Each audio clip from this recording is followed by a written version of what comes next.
Hey folks, it's Dominique back with you again. I apologize. I planned to do a live stream event on my YouTube channel this morning, and unfortunately other things kind of took precedent today, so apologies for that.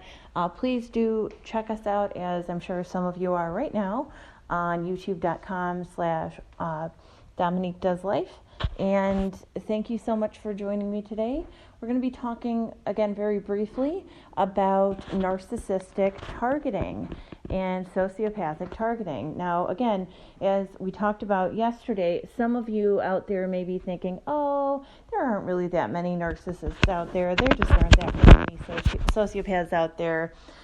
I'm fine, I'll be fine. Well, I want to challenge that assumption. In fact, I want to suggest that at some point in your life, it's very likely that you have already been targeted by a cluster B individual. And as we talked about previously, cluster B individuals include narcissists and sociopaths, histrionics, and borderlines. So people that have one or more of those major cluster B personality disorders. And for the most part, the cluster B individuals who do engage in a lot of targeting are normally the sociopaths and the narcissists, as you may imagine. So what does targeting look like? What does targeting feel like? Well, are you right now, or have you ever been in a place where you feel that people are just responding differently to you? Maybe you haven't changed your behavior. You haven't modified your behavior in any way. People are simply responding differently to you.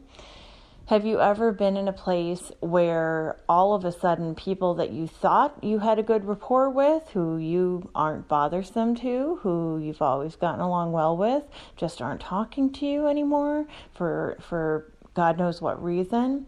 Have you ever been in a place where people start asking randomly if you're okay? Again, assuming your behavior hasn't changed and you're not genuinely experiencing some sort of a mental health problem yourself, have you ever been in a position where folks start asking you, again, sort of out of the blue, are you okay? How are you doing? Are you holding up okay? Or maybe it goes to the other end of the spectrum and folks begin responding to things that you say benignly in anger. You're not sure where they're coming from. You're not sure why this is happening. Well, I want to suggest that it's possible that you may be a victim of narcissistic or sociopathic targeting. So what that looks like, it differs. It differs between, person to person. It differs depending on whether you're dealing with a narcissist or a sociopath, depending on whether you're dealing with somebody who's overt or covert, who's benign or who's slightly more malignant. And it's those folks who fall on the more malignant side of the spectrum that are going to engage in such targeting, right? It's not somebody who's totally benign who's going to engage in targeting. But here's what it might look like. And as I mentioned, it's going to differ person to person, experience to experience. But it could go something like this. Let's say that you are somebody who's in a marriage with somebody who is on the narcissistic spectrum or the sociopathic spectrum. Let's say that you've had mutual friends with your spouse for many years, people who you've always respected and liked, people who you probably feel respect you and like you in turn. Let's say that recently, however, almost seemingly out of the blue, with really little to no input from your narcissist or your sociopath, i.e. your spouse, recently with just no reason, no rhyme or reason behind it, people have started acting differently around you. Your mutual friends may shun you, may not invite you out to events. Maybe you had plans with some of them and those plans have been canceled, or those people have begun to ignore you. Maybe they have asked you strange questions or said kind of odd things to you when you run into one another.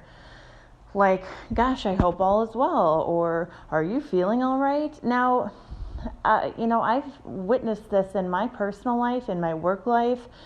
I believe that I've personally been on the receiving end of said targeting twice in my life. And thankfully, I'm a pretty outspoken person. People tend to pretty much know where I'm coming from at any given time. So I think other than maybe one or two people ever, nobody has really bought into that, that targeting, that, mudslinging. But for many of us, especially for those of us who don't know what's happening and who don't engage right away and try to put an end to it, it's very frustrating. It's something that's very hard to detect unless you're familiar with the pathology and with the behaviors and the narratives that come about when you're dealing with a narcissist or a sociopath. For instance, the narcissist or sociopath in question, your spouse for this particular example, might be acting differently around you when you're in public with people or when you're around your mutual friends. They may be trying to appear very caring and concerned. They may be making comments to you. I have somebody in my life who does fall on, let's say, within the spectrum of borderline personality disorder. So thankfully she's not a narcissist. She's not a sociopath, but she, when she doesn't want to appear as if she has called me for help or assistance, she will sometimes, in front of friends and mutual acquaintances, she'll sit there either in front of me or while she's on the phone with me, and she'll say, "Oh, Dominique, I really am so glad I could help you out.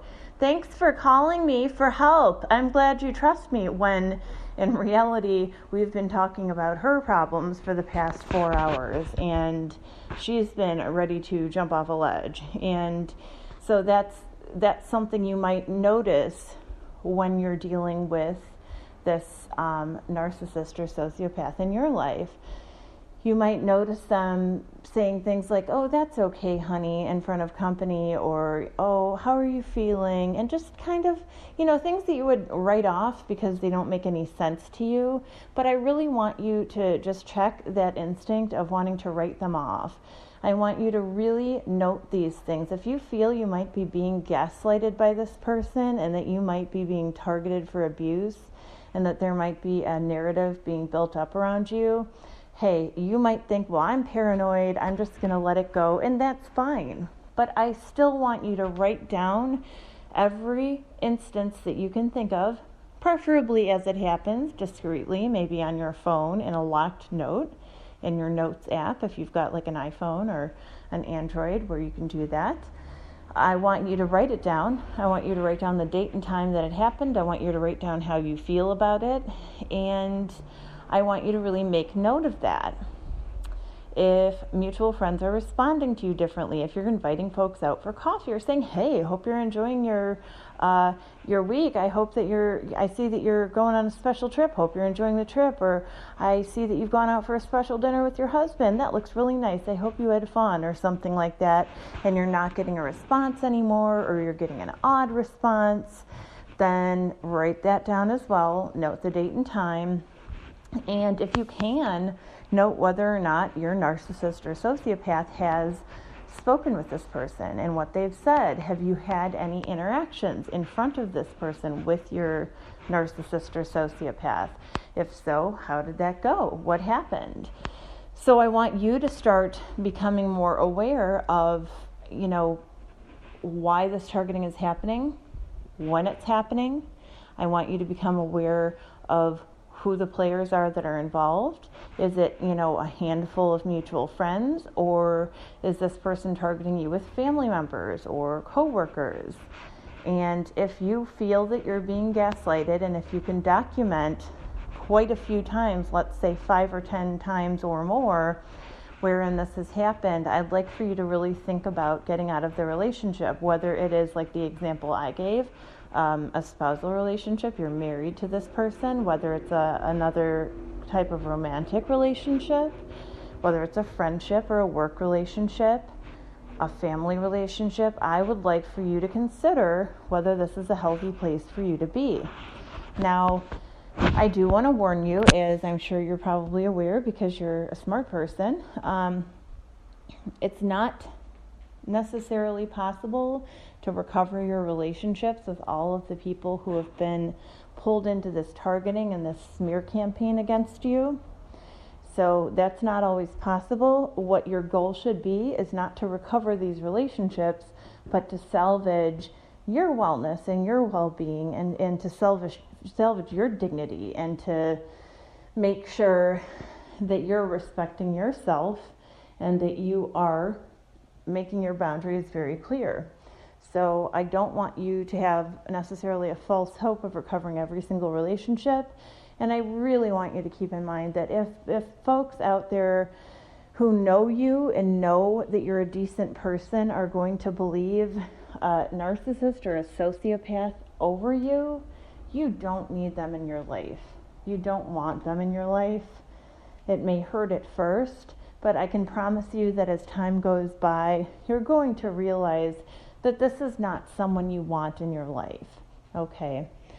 This is not someone you want in your life. We're going to try to follow this up tonight with a very short podcast about what you can do after the fact to, and even during, to kind of offset some of the negative ways that this impacts your life.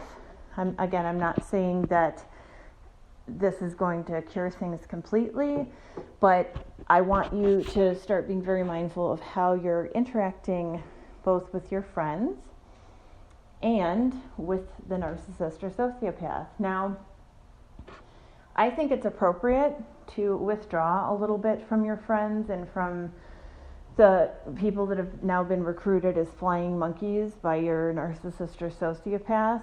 Flying monkeys are support personalities, by the way. It is totally appropriate to start distancing yourself. I can't talk tonight. Apologies. It is totally appropriate to start distancing yourself from these people. You should never try to win back somebody who has made the choice to engage with a narcissist or sociopath against you and become a flying monkey.